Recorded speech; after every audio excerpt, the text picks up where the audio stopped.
I'm Sarah, a 30-year-old IT specialist, and I've been pretty much buried in my tech world at a large company. Life was about as predictable as it gets until a call from an old friend shook things up. It was about our high school reunion. I got there a bit late, thanks to a last-minute bug I had to squash at work, but the place was already buzzing with laughter and loud conversations. I recognized faces, now a little rounder or leaner, hairlines receding, and fashion senses, well, let's just say some were better left in the past. Sarah, over here. Lisa, ever the loudmouth even back in school, waved from across the room. She hadn't changed a bit, still as flashy and flamboyant as ever. I made my way over, dodging a couple of overly enthusiastic greeters, and finally hugged her. Lisa, you look, well, exactly like I remember. You still running the grapevine? You know it, she winked. But hey, have you seen Mike yet? Mike? I scanned the room and spotted him standing awkwardly by the snack table, not really talking to anyone. What's with him? He looks miserable. Lisa leaned in, lowering her voice, despite the loud music. Broke up with Jenna, again. But for real this time, it seems. You remember Jenna, right? Drama queen extraordinaire. Oh, right, I nodded, remembering the explosive relationship those two had. That rough, huh? Worse than a soap opera. She made a scene at his office last month. I heard she threw his phone out the window. We grabbed our drinks and mingled around, catching up with more people, laughing about old times, and listening to tales of who's doing what these days. As the night went on, I kept glancing over at Mike. He was mostly by himself, looking out of place among the laughing groups. Feeling a tug of compassion, I excused myself from a boring conversation about insurance premiums and walked over to him. Hey, Mike. Long time, huh? He looked up, a bit startled.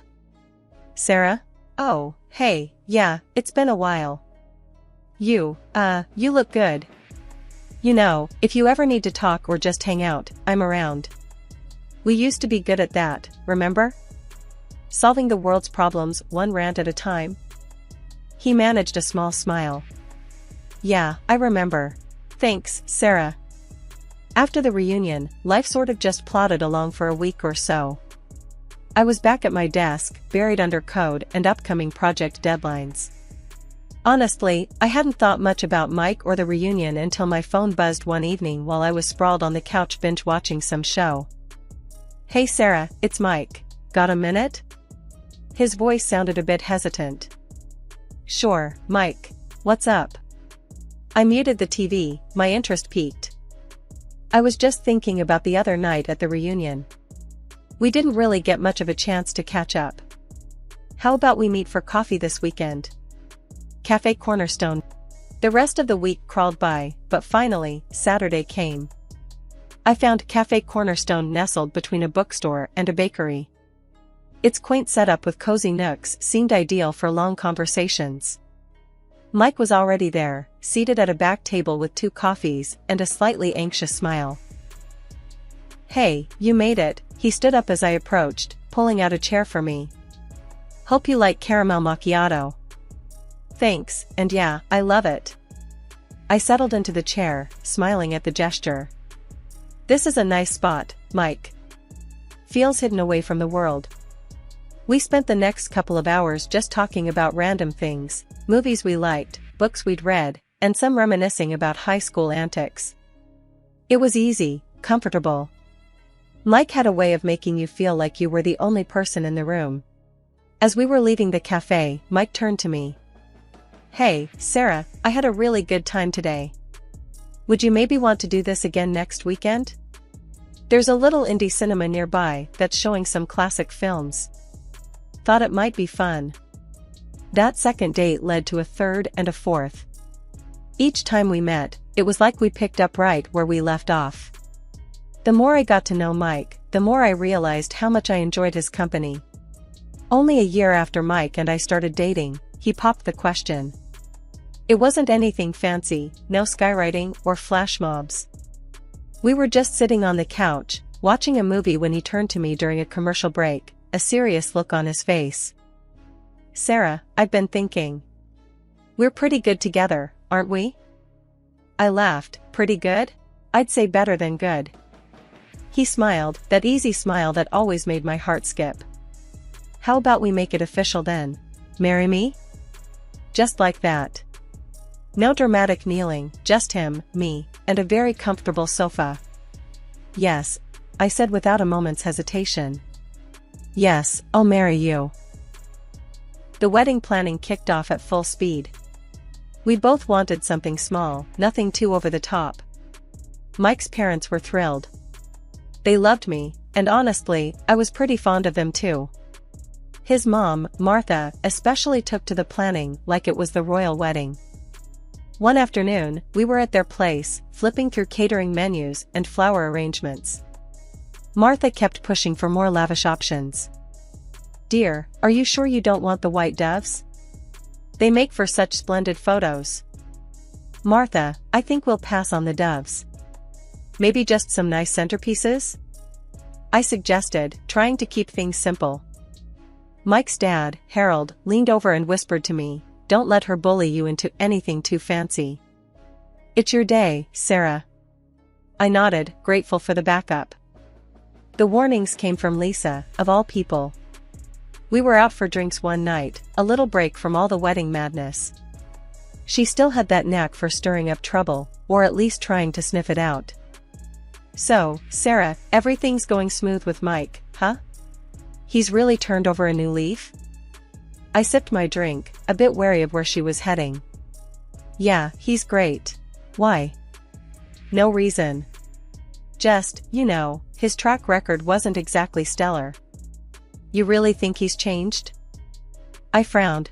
Lisa, he's not his past. People change. Sure, they do. But sometimes they change back. Just saying, keep your eyes open, girl. The wedding day arrived faster than I could have imagined. It was a perfect sunny day, not too hot, not too cold. The venue was a small garden, lush green with flowers everywhere, just as I had wanted. Simple, beautiful, not overrun with doves or anything too extravagant. The ceremony was a blur of vows, smiles, and a few tears, happy ones. At the reception, Mike's parents both hugged me, almost crushing me between them. Welcome to the family, dear, Martha whispered, her eyes moist. We're so glad it's you.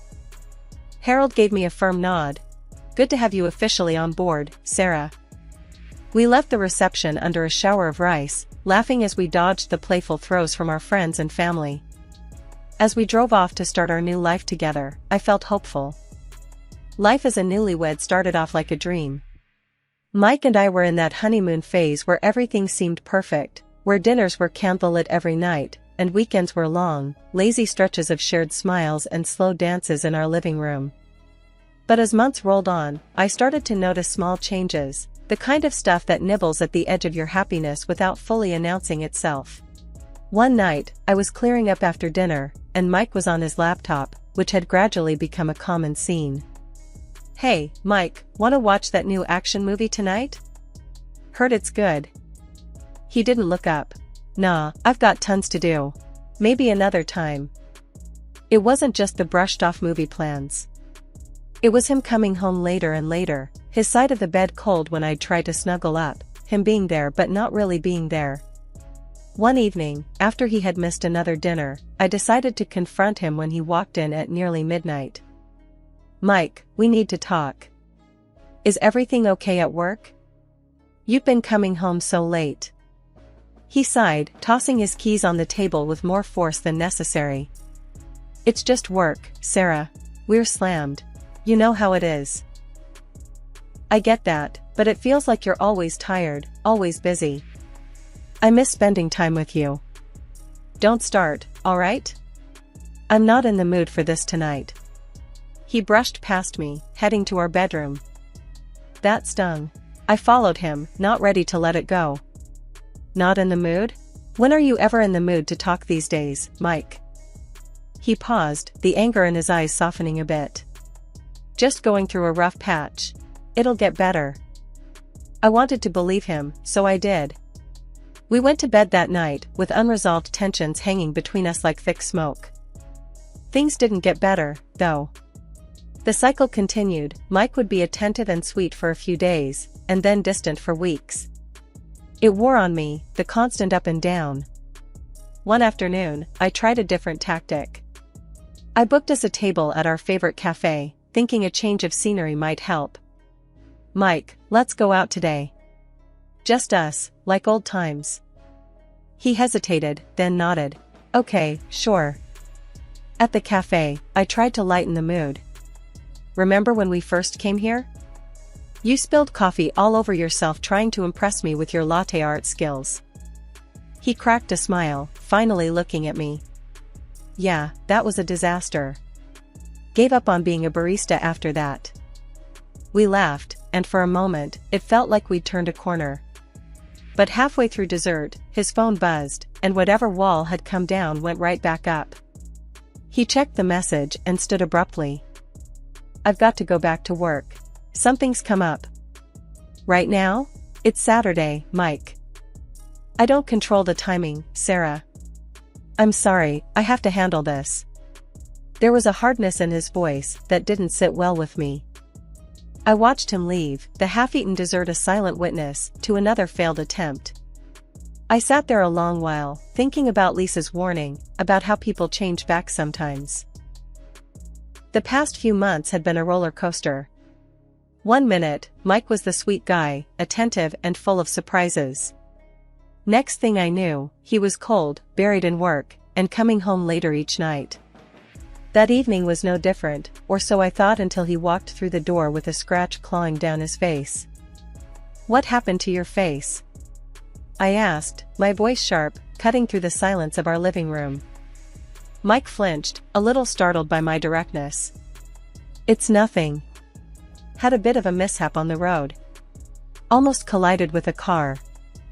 I stared at him, trying to piece together the scene. "And that got you scratched?" He sighed, shifting uncomfortably. "Yeah, the other driver, a woman, she freaked out. We argued, and she scratched me." I crossed my arms, leaning against the kitchen counter. "Really? That sounds kinda wild, Mike." He avoided my eyes, focusing instead on a loose thread on his sleeve. "I swear, that's what happened." Something about his tone didn't sit right with me. It wasn't just the scratch or the implausible story, it was the way he was acting, edgy, defensive. We'd had our issues lately, sure. He'd even thrown out that I was too calm, too boring. That had hurt, more than I'd let on, leading to more arguments than I could count. But this was different. "You expect me to believe that? After the way things have been between us?" I pressed, needing more than just his awkward excuses. "Sarah, please, I don't want to fight." He finally met my gaze, his face a mix of frustration and pleading. I shook my head, feeling a mix of anger and sadness. "Neither do I, Mike. But you come home looking like you've been in a bar fight, and you tell me it was some random woman on the road?" He ran a hand through his hair, a gesture of pure frustration. "Yes, that's exactly what happened." "Why is that so hard to believe?" "Because it's you, Mike. Because one day you're sweet and caring, and the next, you're this distant guy who stays late at work and comes home with scratches." He stepped forward, his expression softening. "I know it's been rough, I know I've been off. But I'm telling you the truth. Let's not go down this road." I wanted to believe him, really, I did. Part of me wanted to wrap my arms around him, to make everything okay with a hug like I used to. But another part, a growing part, couldn't shake the feeling that something was seriously wrong. "Mike, I want to believe you. I do. But something's got to give. We can't keep going like this." He nodded slowly. "I know. I'll try harder. We'll get past this, I promise." I wanted to end the night there, to say it was all okay and fall into bed together like we used to. But I couldn't. Instead, I just nodded, the promise hanging in the air, fragile and thin. He looked relieved, maybe even a little hopeful. "Thank you, Sarah. I love you, you know that, right? I know, I replied, the words automatic. I love you too. But as he walked away to clean up his face, and I turned back to the dishes, the doubt remained, gnawing at me. Love wasn't supposed to be this hard, was it? Not if it was real, not if it was right. A week before our wedding anniversary, which I had planned to celebrate with a romantic candlelit dinner, disaster struck. I was crossing the road near my workplace when suddenly, a car came out of nowhere. The next thing I knew, I was waking up in a hospital bed, pain throbbing through my ankle and my head spinning. The doctors did a bunch of tests, a CT scan, and X-rays, and concluded I had a dislocated ankle along with the concussion. They decided to keep me in the hospital for a week to monitor my condition. Once I was somewhat alert, I called Mike. His phone rang a few times before he picked up. "Hey, what's up?" he answered, his voice sounding rushed. "Mike, I'm in the hospital," I said, trying to keep my voice steady despite the swirling pain and confusion. What happened?" He sounded concerned, finally. "I got hit by a car. It's bad, but not too bad. I'm okay, sort of. I have a concussion and a dislocated ankle. They're keeping me here for a week." There was a pause on the line, then, "Oh, wow, Sarah, look, I can't talk right now. I'm at the airport." "Airport? Why?" "I had to leave for a business trip, urgently. I won't be back for 2 weeks." His words felt like another blow, this time to my heart. "What? Mike, our anniversary is in a few days. Why didn't you tell me about this trip?" It came up last minute. Sorry, I really can't talk now. You're distracting me, Sarah." Then he just hung up. I was left holding the phone, stunned and alone. Tears welled up in my eyes, not just from the pain in my body, but from the sharp ache in my chest. I called my mother-in-law, and she came to the hospital with some clothes and hygiene products. "I don't understand, why didn't Mike tell me he was going away?" I asked her as she helped me settle in. She looked troubled, her hands fussing more with the blanket than necessary. "I don't know, dear. He didn't tell us much either. But don't worry, everything will be fine." After she left, I lay there, staring at the sterile hospital ceiling, the beeps of machines around me. I couldn't just lie there and do nothing. I needed answers. I picked up my phone again and called Mike's office. His boss, Greg, who had always been friendly with me, answered the phone. "Hey, Sarah, how are you doing?" "Not great, Greg. I'm in the hospital. Listen, I need to ask you something. What business trip is Mike on?" He said it was urgent. There was a pause, then, "Business trip? Sarah, Mike isn't on a business trip. He took a personal leave for 2 weeks. Said he needed some time off, no details given." I hung up, the cold realization settling in. Mike lied.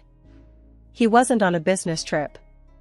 He had left on purpose, right before our anniversary, and right when I ended up in the hospital. I needed to talk to someone who might know more, so I called Lisa, my classmate who knew everything about everyone. "Hey, Lisa, it's Sarah. Listen, have you heard anything about Mike recently?" There was a brief pause. "You sure you want to know?" "Just spill it," I pressed, bracing myself. "Okay, well, he's been seen around with Jenna again. You know, the ex. And not just friendly meetups, if you catch my drift." Everything started to make sense, the mood swings, his sudden disinterest, and the scratches. It wasn't just random stress, it was Jenna's drama pulling him back in. I was still processing this when my phone rang. It was Mike. "Sarah, babe, I need your help." "Help?" My voice was icy. "What kind of trouble are you in now, Mike?" We're in Mexico, Jenna and I. We got into a fight, and it got out of hand. We're detained by the police." I couldn't help but laugh, bitter and sharp. "You're in jail? You skipped our anniversary, left me alone while I'm in a hospital, to go to Mexico with her?" And now you want my help? Sarah, please, this is serious. We need money for a lawyer, and there's a huge fine. The audacity of his request after everything was astounding. No, Mike. You made your bed. Now lie in it, I said, cutting him off mid-plea. I called his parents next, needing them to understand the gravity of their son's choices. Mom, it's Sarah. I need to tell you about Mike. His mom, always kind and understanding, listened as I explained the situation.